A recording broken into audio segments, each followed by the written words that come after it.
Hello, everybody. Welcome to the April 2021 edition of the Elderly Instruments Living Room Sessions. Our special guest this evening is Nora Brown. She's been lighting up the banjo world for a while now, and we're all looking forward to seeing what she's got in store for us. Now, you all out there, you know we can't hear you, right? But anyway, put your hands together and let's make some noise for Nora Brown.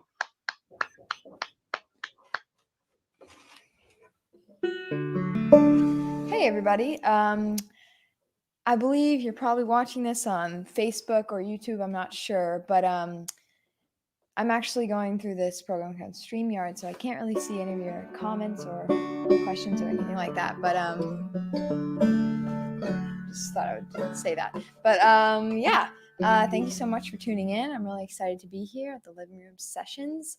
And yeah, I think there's going to be two little sets and then a little interview portion in between. So yeah, let's get into it. This is a little one called Jay Gould's Daughter. I learned this from John Haywood, who's a great banjo player. He's from Whitesburg, Kentucky. And yeah, I've learned a lot of tunes from him. This is really cool, and you can hear it from other artists like Buell Kazee, and that's all I can think of right now. But people do play it. It's a pretty common Eastern Kentucky tune. All right.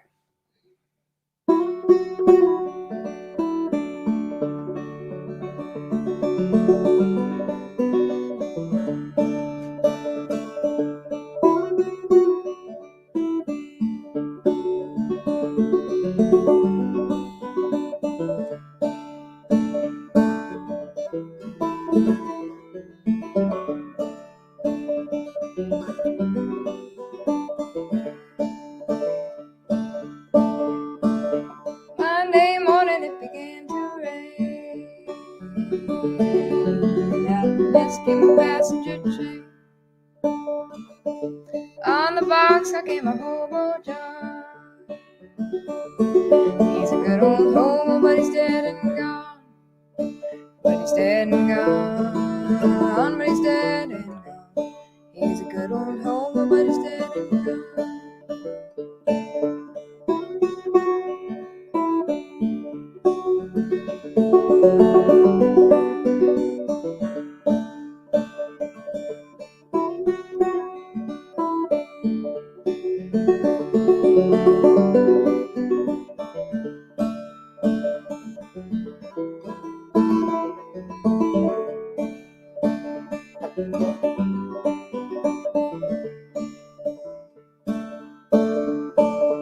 Jay Gould's daughter said before she died,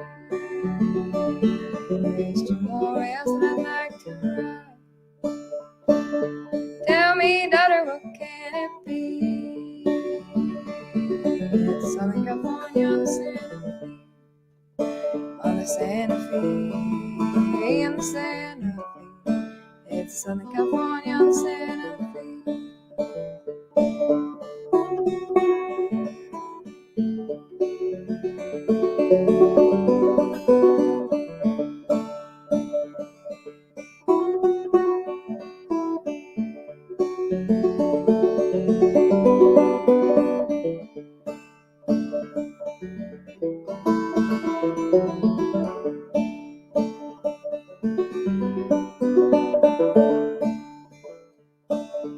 Jay Gould's daughter said before she died, there's two more drinks that I'd like to try. Tell me, daughter, what can it be? It's Coca coffee and a glass of tea, and a glass of tea, and a glass of tea. It's Coca coffee and a glass of tea.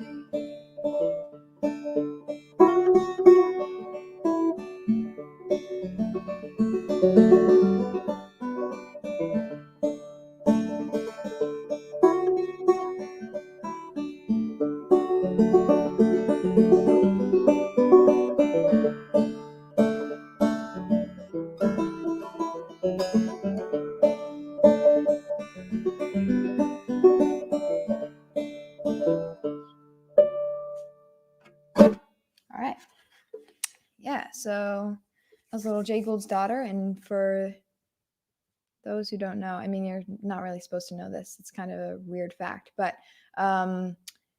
Jay Gould's daughter, Jay Gould is a real person. Jay Gould's daughter, who we're singing about, in the context of the song, is supposed to be a drunk, and that's why she asks for a cold cup of coffee and a glass of tea, because she's supposed to never had those drinks before. So yeah, fun fact. Not that fun. Okay.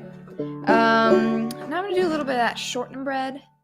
This is a cool tune I got from George Gibson, who I've learned a lot of stuff from.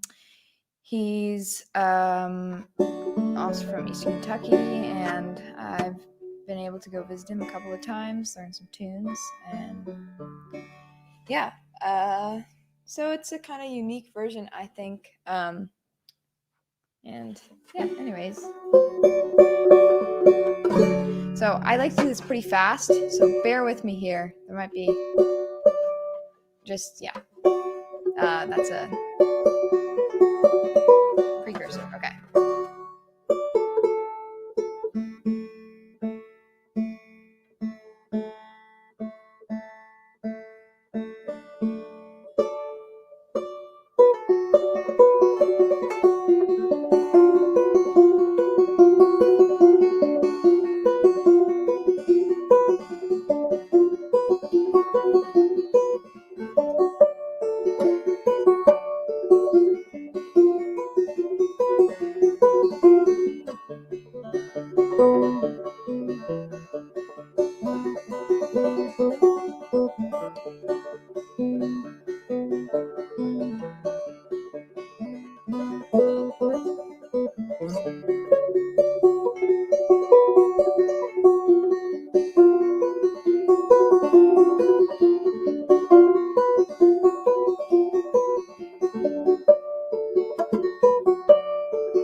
Yeah, short run right there. Yeah. Let's see, yeah, switch it up around here. So I will be playing a total of 5 different instruments, which is probably my max, but when you're at home, you don't have to travel and bring stuff everywhere, so why not have everything ready and in tune? Save you those issues. However, there is another thing, that I have only one bridge to share with 2 banjos. So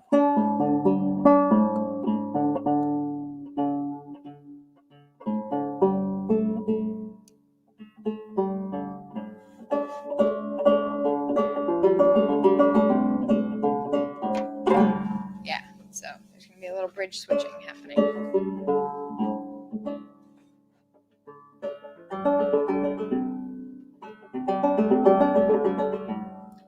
This little one called Wedding Dress.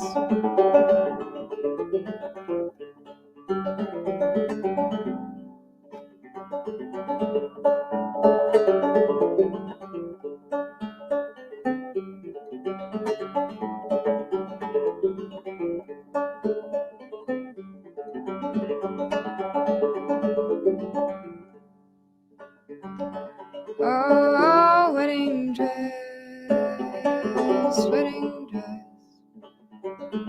Time to make your wedding dress. Oh, it's already made of red. Trim another round with the golden thread, golden thread, golden thread. Trim another round with the golden thread.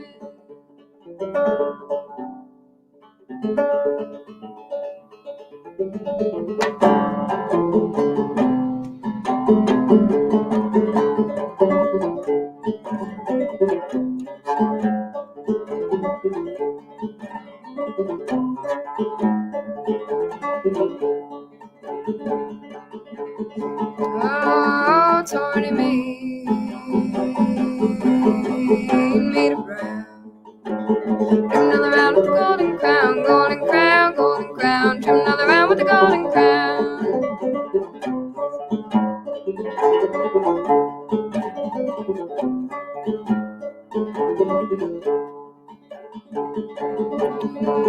Oh, yes, oh, no. All she did was sit and sew. Sit and sew, sit and sew. All she did was sit and sew.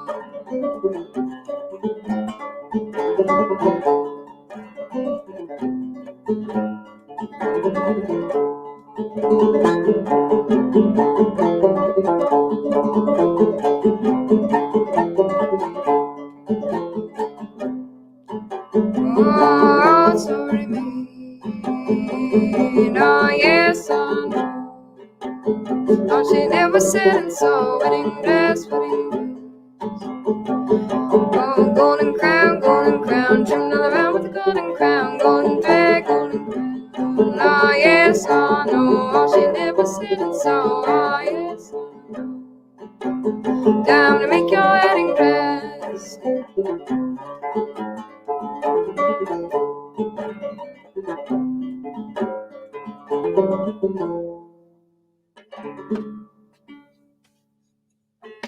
Yeah.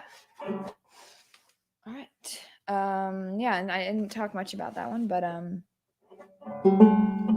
that's a tune I learned from John Cohen, who was a dear friend of mine, recently passed away. I learned a lot of tunes from him. Learned a lot about the songs I play. Oh, sorry, something just happened. Okay.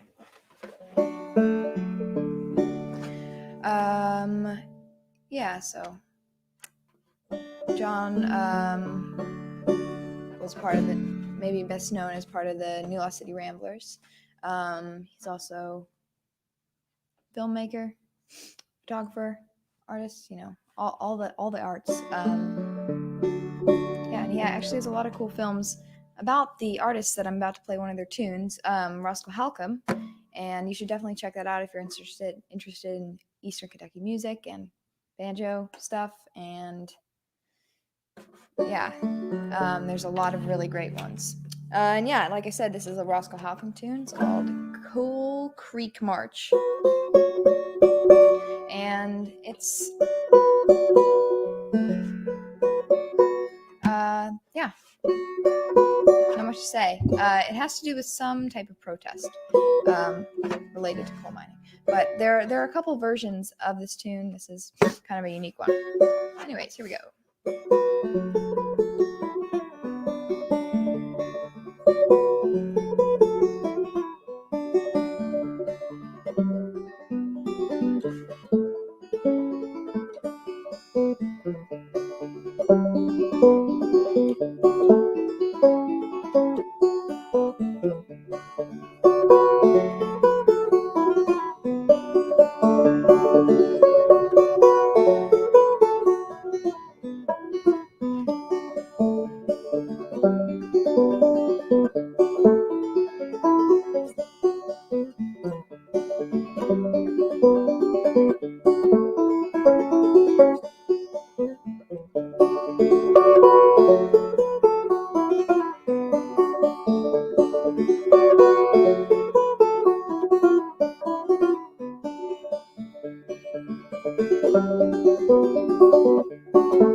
yeah, so a little.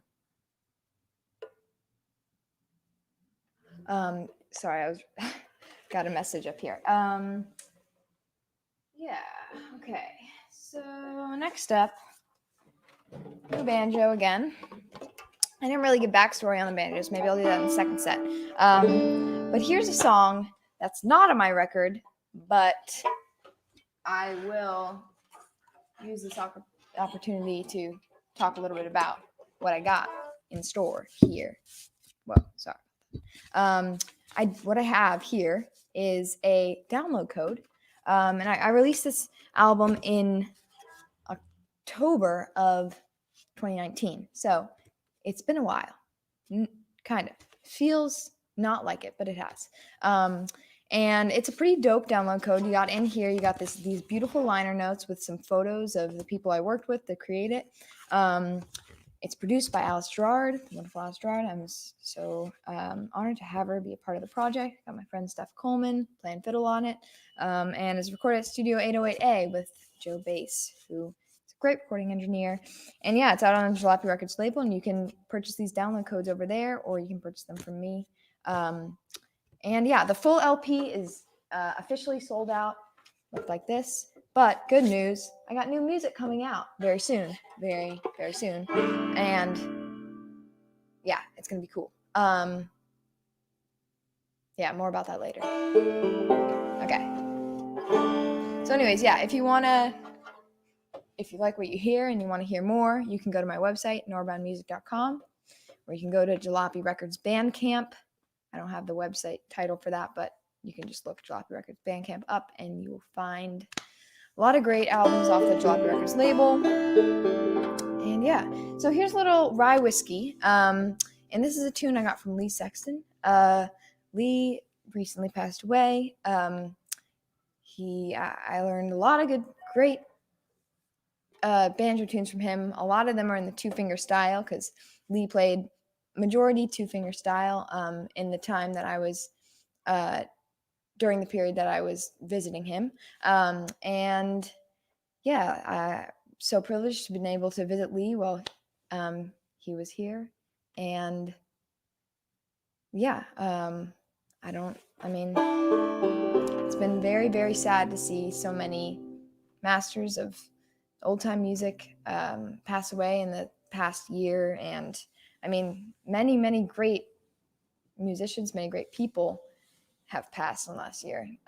But I mean, yeah, it's sad because, there's a limited amount of old folks that really grew up with the tradition. But I think that,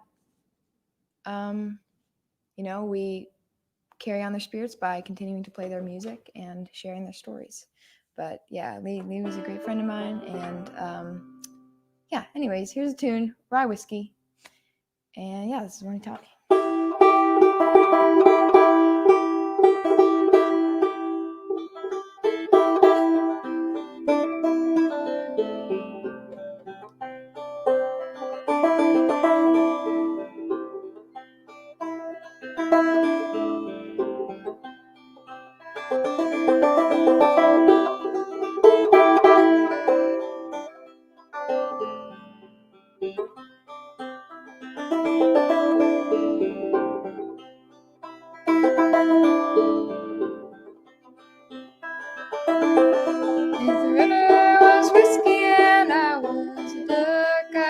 To the bottom and never come out.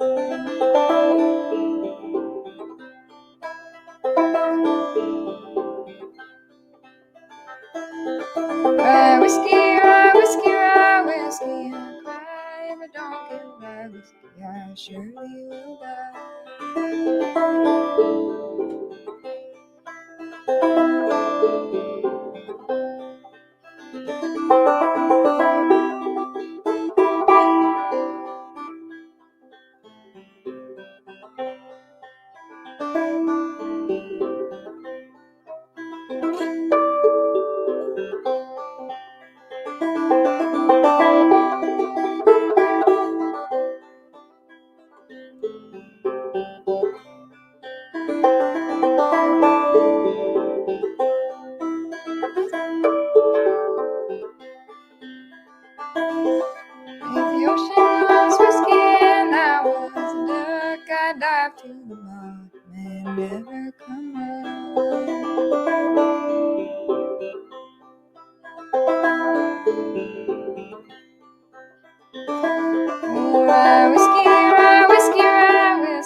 Yeah, surely will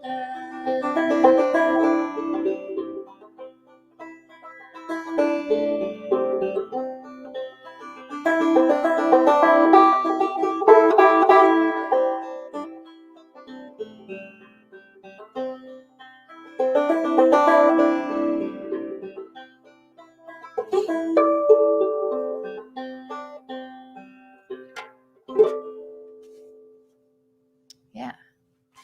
Right. Yeah, I think that it's really beautiful tune. And yeah. Okay, so whoa. Banjos. I believe I got one more for you. And this is a tune called Half Shaved. I got this from Mac Trainum, who resides in Floyd, Virginia. Yeah, this is, I think it's a Wade Ward tune, although it was not correctly named on the field recording, but I believe his name's Lost Indian. But Mac has informed me that of this issue, and the real name of the tune is Half Shaved. And yeah, sometimes this happens, two names get mixed up, and that's why, you know, you'll hear a tune and be like, oh, that sounds a lot like this tune, but it's a different name, or these two tunes have the same name, but they sound completely different. That's one way those situations can arise, but you know, full process, right? So yeah, this is a tune Half Shaved, and I like to say it's, yeah, I would say it's kind of, it sounds a little unique, especially for, you know, old time music. I think it's a really special tune. It has just unique intervals here in the melody. But yeah, well, yeah, I'm gonna play this tune, and then there's gonna be interview, and I'll be back. But yeah, so thanks so much for tuning in. It's a little Half Shaved. Oh my god, I lied. I have to tune. 1 second.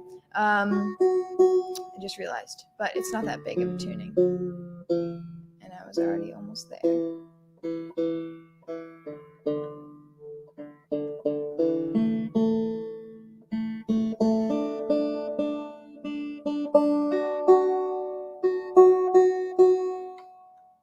All right.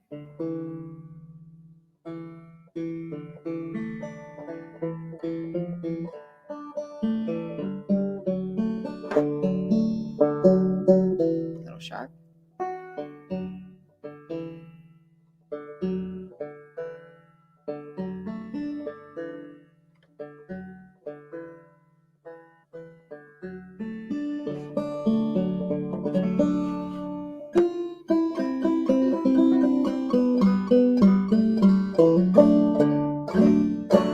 All right, sounds pretty good.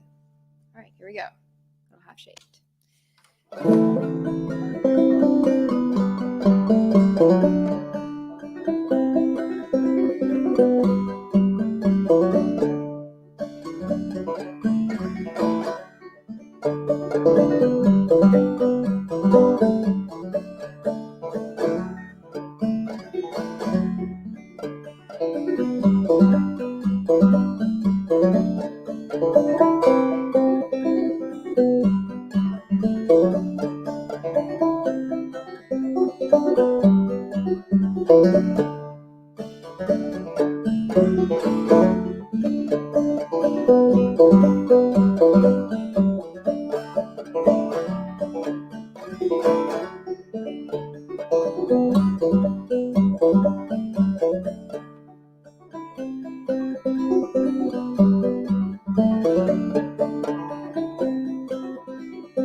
Well, thank you, Nora. Appreciate it a lot. Don't forget, everybody, that you can tip Nora. You can do so by going to elderly.com/Nora, Nora, where you'll find links to her PayPal and Venmo accounts. Right now, we'll be taking a short break for a pre-recorded chat between Nora Brown and Lillian Werbin. So hang on, and we'll be back with more music before you know it.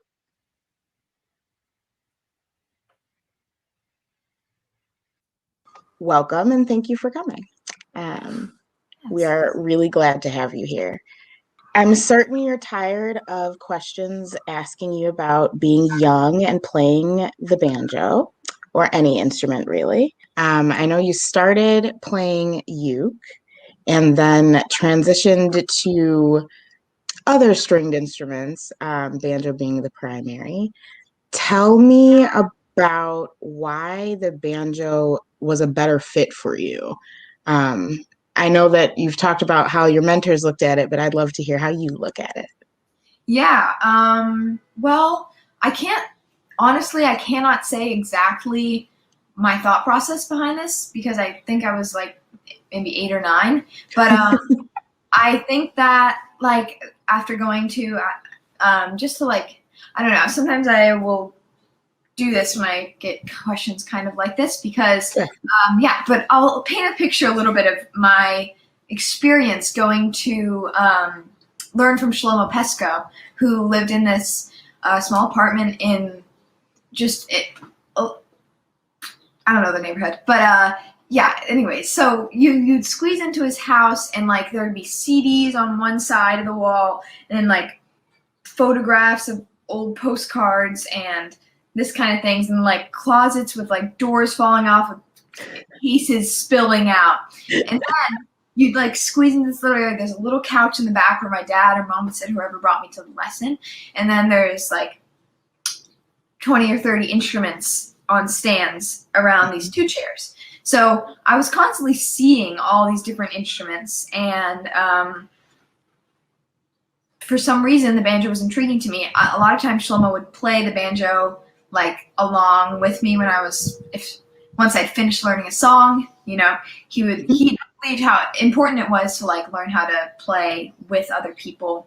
He also would bring me to jams a lot, which would be like, just a group of old-time musicians kind of going through, and not even like, I never knew anything that people were really doing. I would be encouraged to suggest ones that I did know, but often, like I was not knowing what we were doing, and like, that would just encourage me to kind of like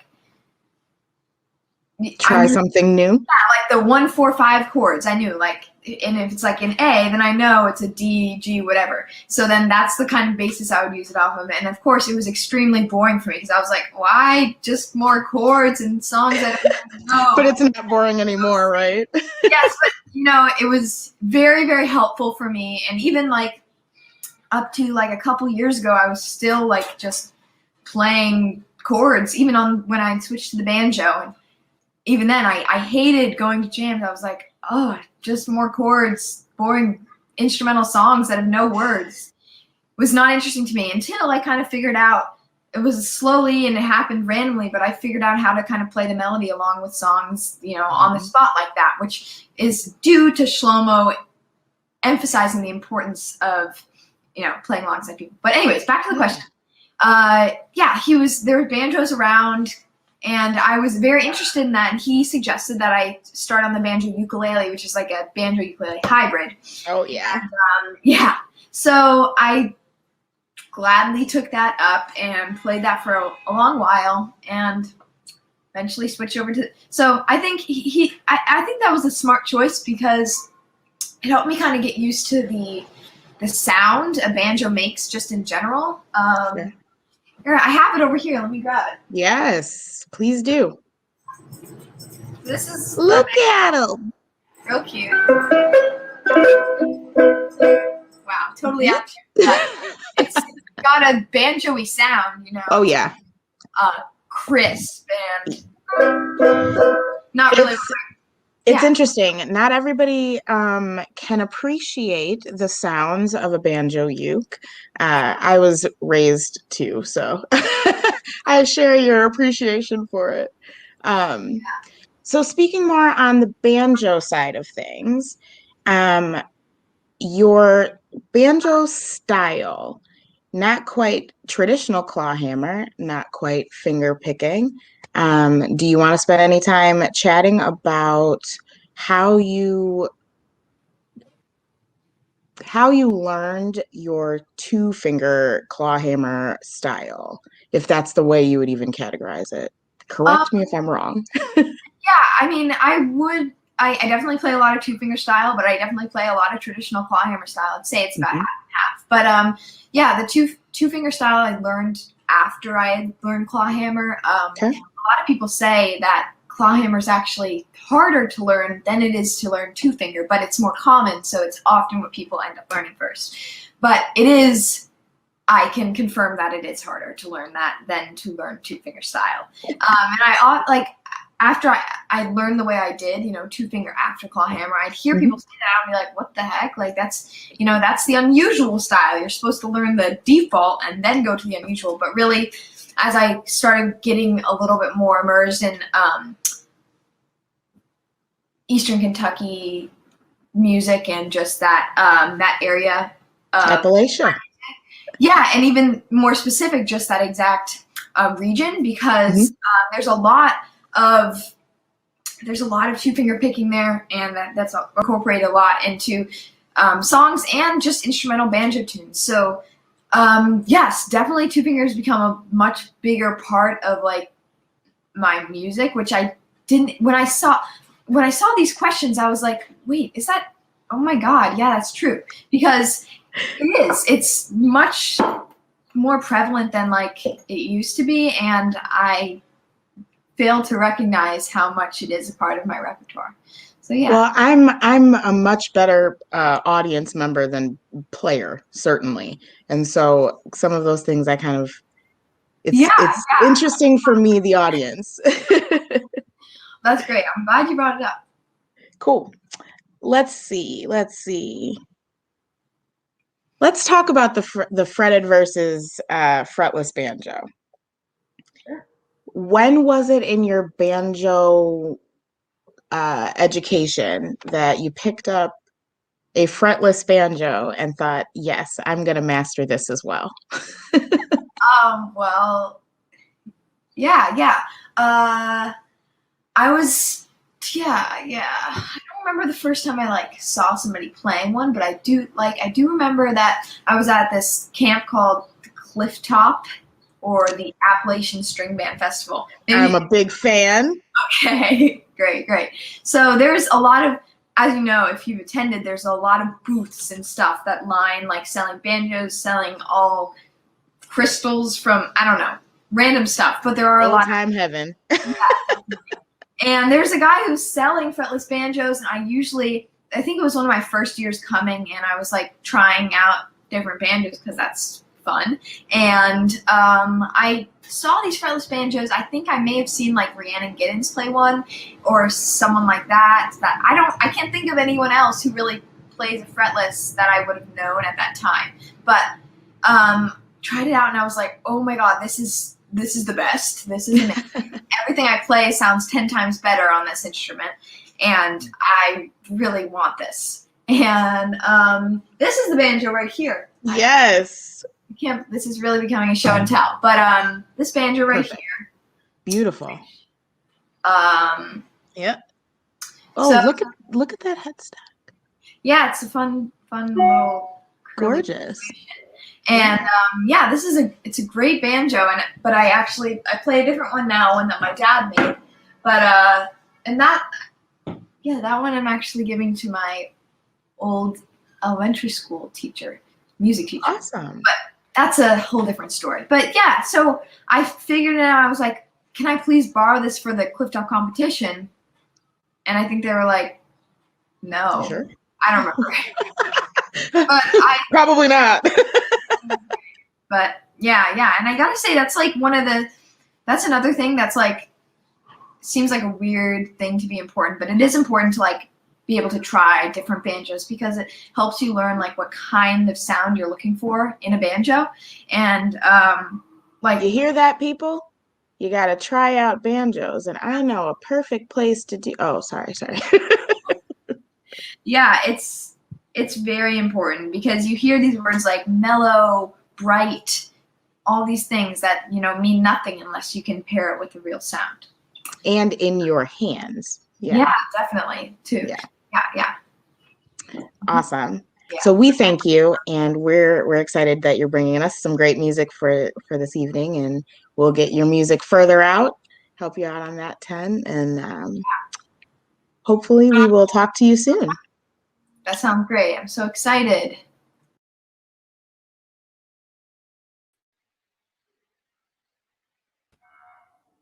Well, thanks for that, Nora and Lily. I want to just add one thing, which is that Shlomo Pesco was a force of nature, and a lot of people miss him very much. So anyway, are you ready for more music, Nora? Yes, I am. Yeah. Okay, we are. Let's go for it. All right, great. Yeah, you are very right about that. Shlomo is definitely a force of nature. I'm sort of turning into him here, bringing 5 instruments to one show. Shlomo was known to carry like 8 different instruments on his back to jams, like accordions, mandolins, banjo mandolins, you know, everything. Guitar banjos. I can keep going on. There's definitely a lot of hybrid instruments that were used by Shlomo. Okay, this is a tune. Okay, hi, we're back. This is a tune called Chilly Winds. I got this from Mac Trainham, who I mentioned before. He's actually a banjo maker too. He makes amazing banjos. And yeah, so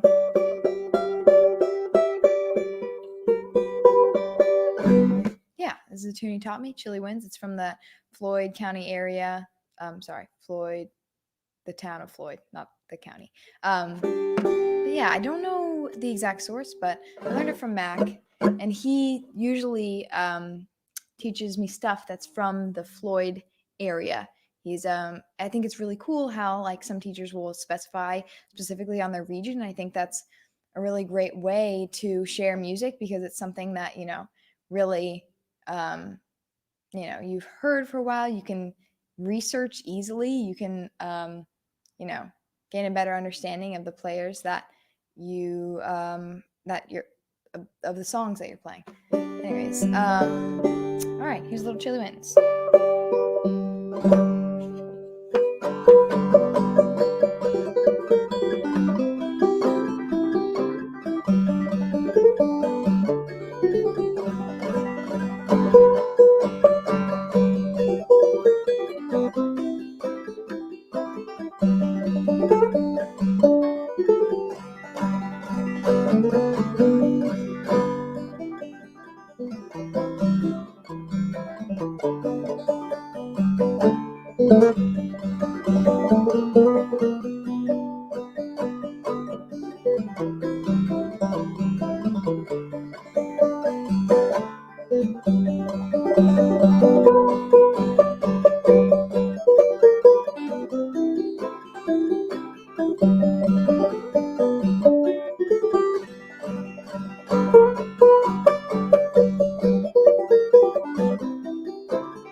Yes, and the room is getting a little dark. I have a little chat over here that y'all can't see, but so give me 2 seconds here. I'm going to turn on some more lights so it's a little bit easier to see.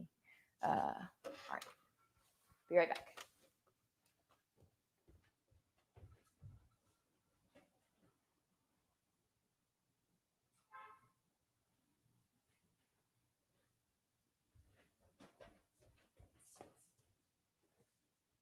Okay, that's better. All right, great. Yeah, what's next? Oh, wow, okay.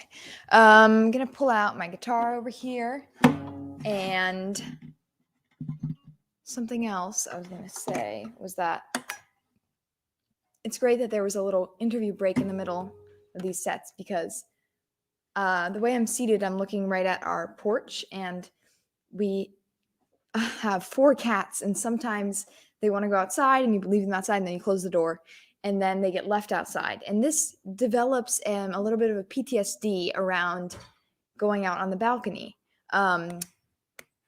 So there was a lot of cat screaming. I hope you guys didn't hear that, but there was a crazed cat outside on the porch. But because of that little break, I was able to fix that problem. All right.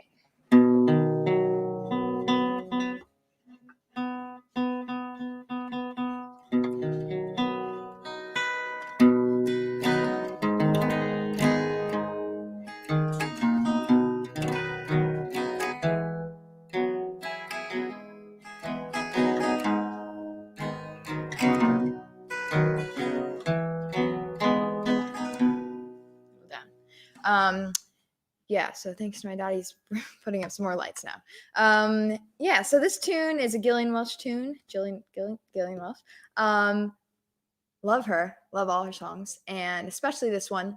I'm not going to play the full one because it is a 14-minute song, and that would take up half my set. So here's a portion of some of the verses that I like. I like all the verses. Here's some that I like. And yeah, it's called I Dream a Highway. And I think I've only played this one other time live, so yeah, cool. Anyways, all right. Excuse my moderate guitar playing skills here.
I dream a highway back to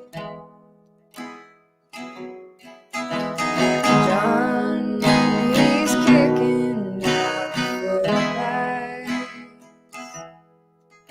The grand old Opry's got a brand new band. Oh Lord, let me die with the hammer in my hand. I dream a highway back to you.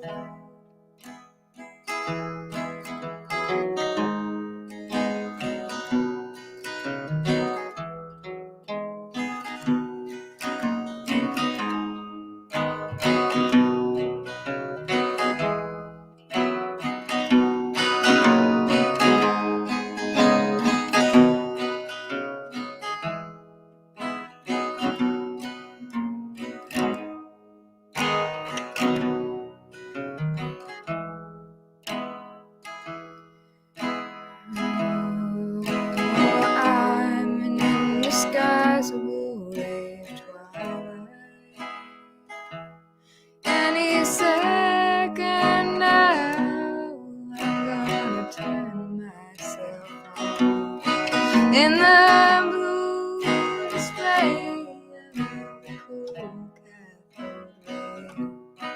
I dream a highway back to you.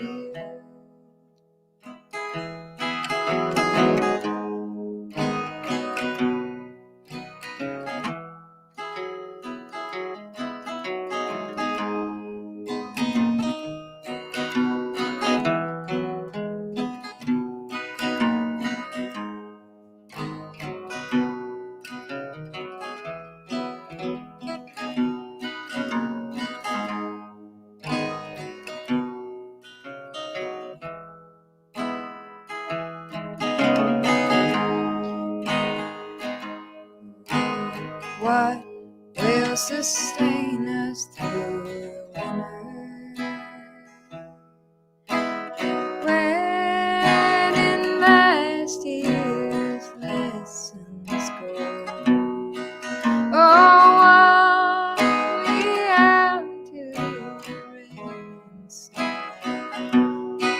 I dream a highway back to you.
I dream a highway back to you. All right. Dope. Cool. Okay. Sad song. That was sad. And we're gonna switch up the mood a bit.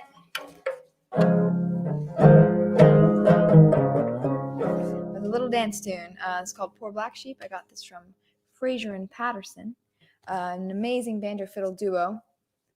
I can tell you a little bit more about them. Okay, I'm going to tell you. They had never met when they recorded this tune on it's actually recorded on this album called John Work Recording Black Culture. So field recorder John Work, who actually worked at Fisk University, and many black performers came and recorded there and produced this amazing album. And Fraser and Patterson,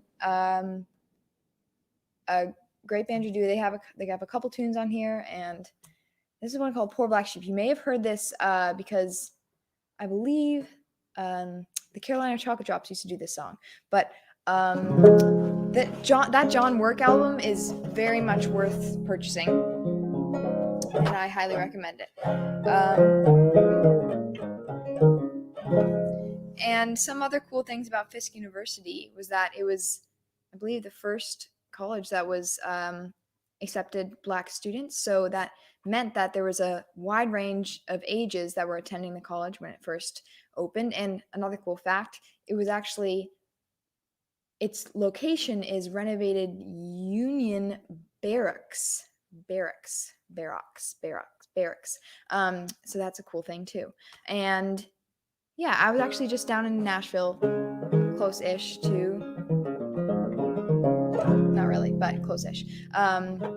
Yeah, because my family lives down there. Visited them, took a 15-hour drive for a little Easter situation. Okay, anyways, enough about that. Little Poor Black Sheep.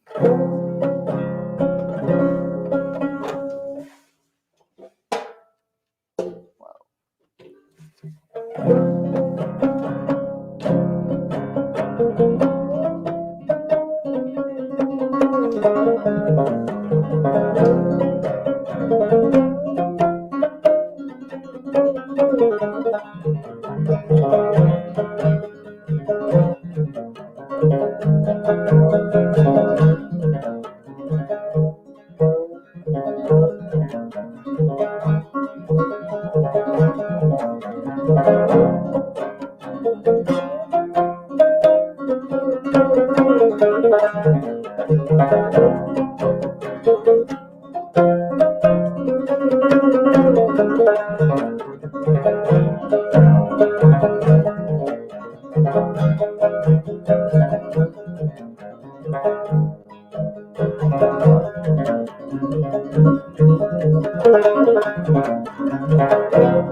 All right.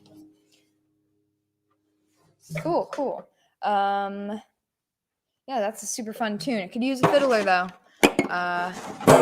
Usually play that with my buddy Jackson. And here's where I'm going to talk more about my upcoming release. This banjo is really heavy. It's small but really heavy. Okay, I'll talk about two things here. One, this banjo. This is my great grandfather's banjo. My great uncle found this in his house and was like, "Do you want this?" We're like, "Yeah, we want the banjo." And it's a pretty cool one. It's a Ludscombe banjo, and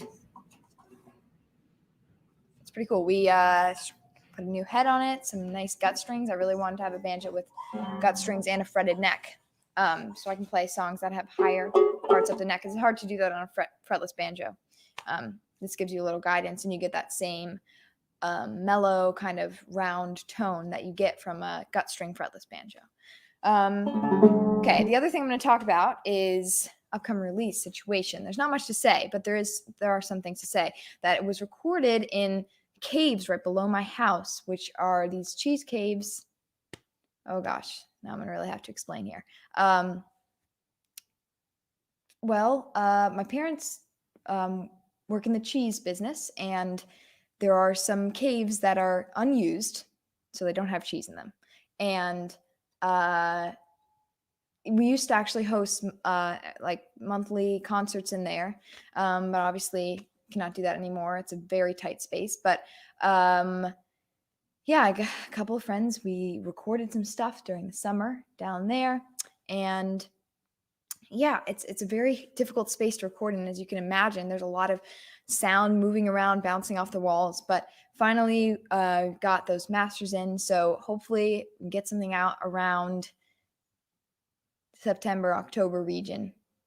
So I'm really excited about it.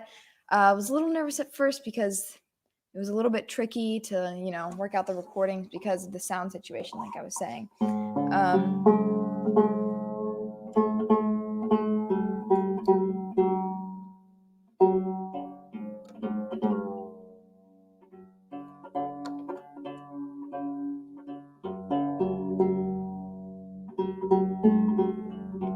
think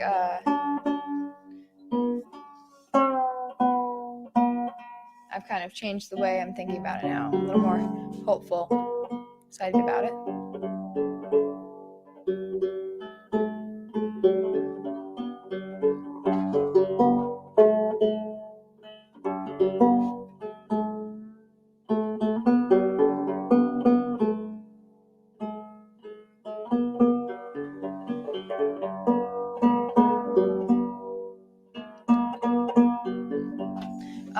And another cool thing, it's going to be a 10-inch record. So that's like in between 7-inch and, you know, your normal LP. And yeah, it's actually going to be opaque white, the color of the vinyl. So that's a cool thing. Okay, here's a little Jenny Put the Kettle On.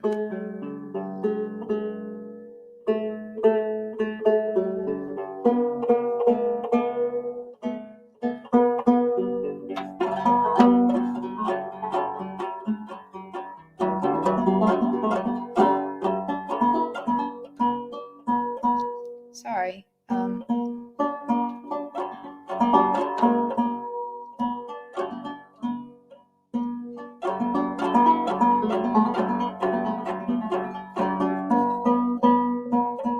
So a little bit.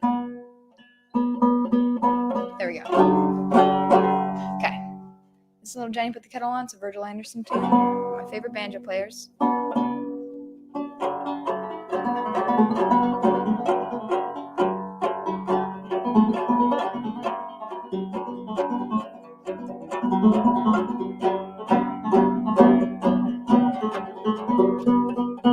Sorry, it's not gonna work.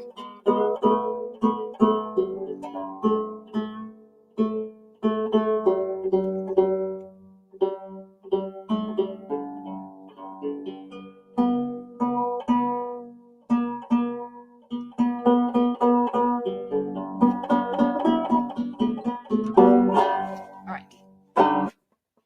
Take two.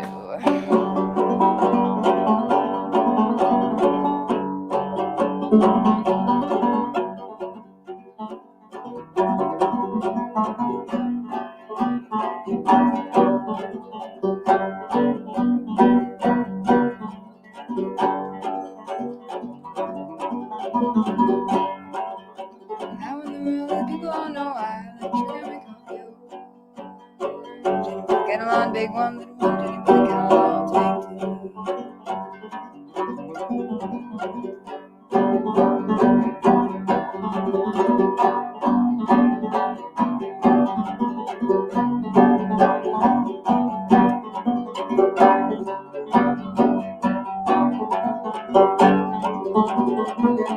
Way down yonder in the valley, okay, get around the caracol. Jenny Put the Kettle On, big one, little one, Jenny Put the Kettle On, take two.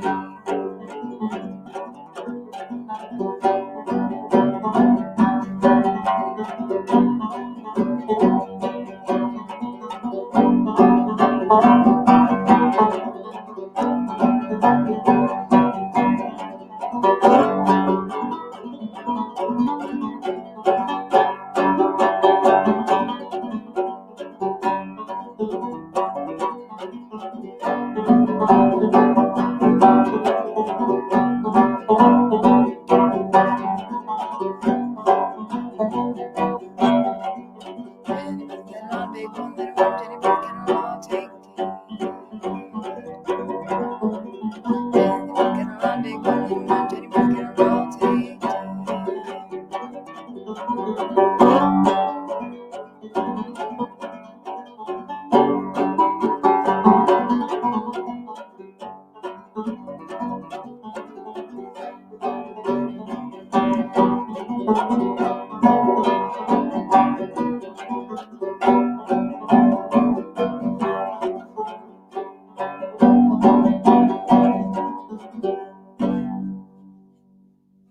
Yeah. Okay. So,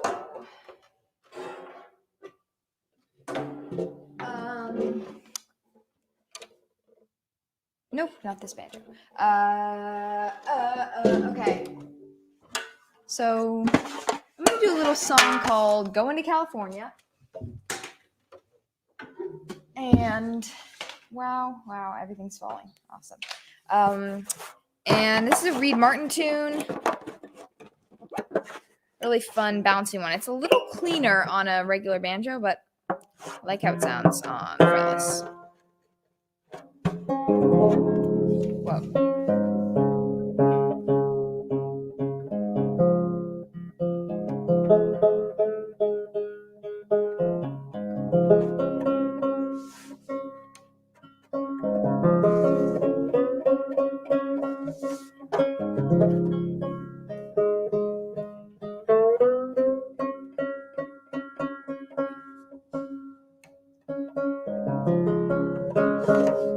All right, here we go. Not much to say about this tune, but yeah, here we go.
All right. Sorry if that went on a little too long. Okay. New little number called East Virginia.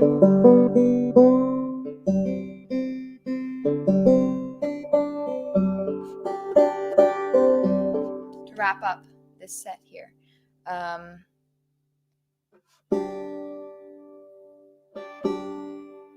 Yeah. Okay, sorry, I just lost track of my thinking for a second. So this is my last tune. East Virginia, it's a great tune, very, very similar to this tune called Little Maggie, which I learned from Lee Sexton, but it's just basically a difference in words. But so I really learned this from can't quite remember, but there's a little part that Lee added to it, or taught me that I added to it, which is really supposed to be added to Little Maggie, but like I said, same tune.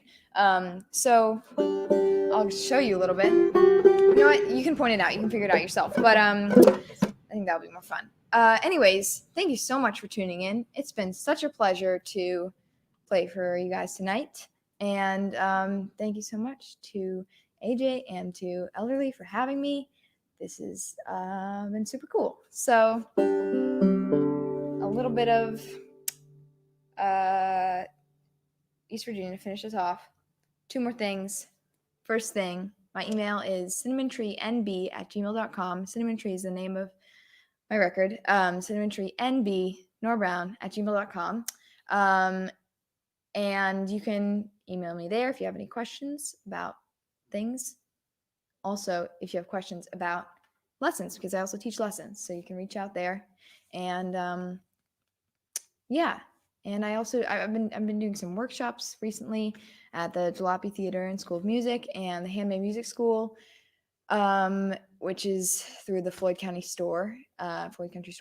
And yeah, you can go check out both of these names I just said, and you can see my workshops there. I have a 2-finger workshop and fretless workshops at both, and I think there's a clawhammer workshop at the Handmade Music School if you're interested in that too. And yeah, so okay. My website is norabrownmusic.com. My email is cinnamon-tree-nb@gmail.com. All right, great. Thank you so much for tuning in. Here's a little East Virginia.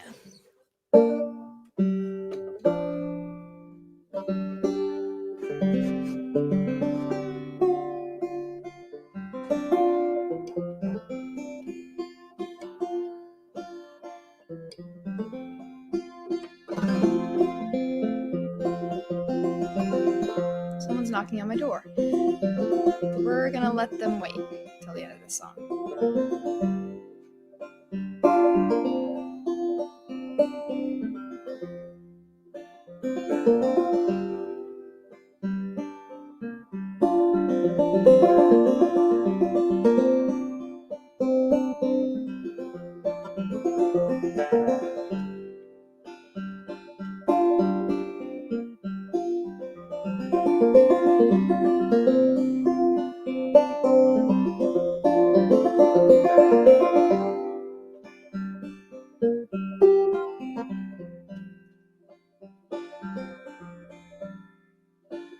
I'm from old East Virginia, North Carolina to go. I met a fair young lady. Her name I did not know.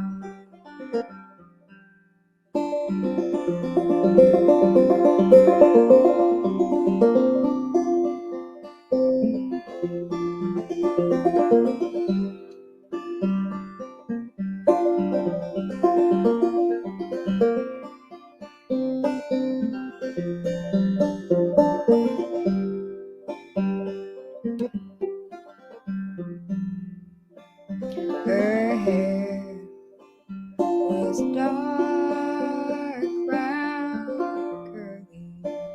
Her cheeks were chestnut red. On her breast she wore a white lily. Through the night the tears I shed.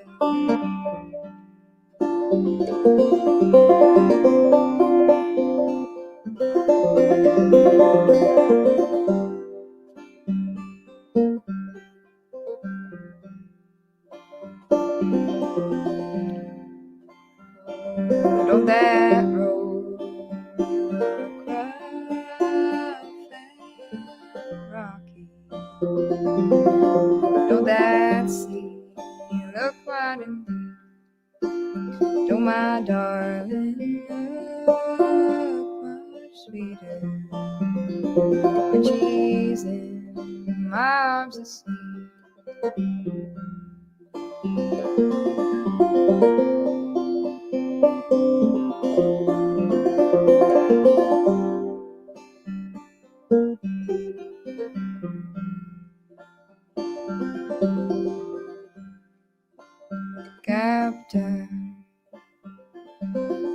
Captain, I am dying.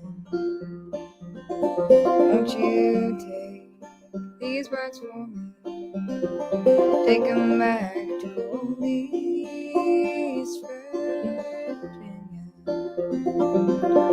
Tell my darling she is free.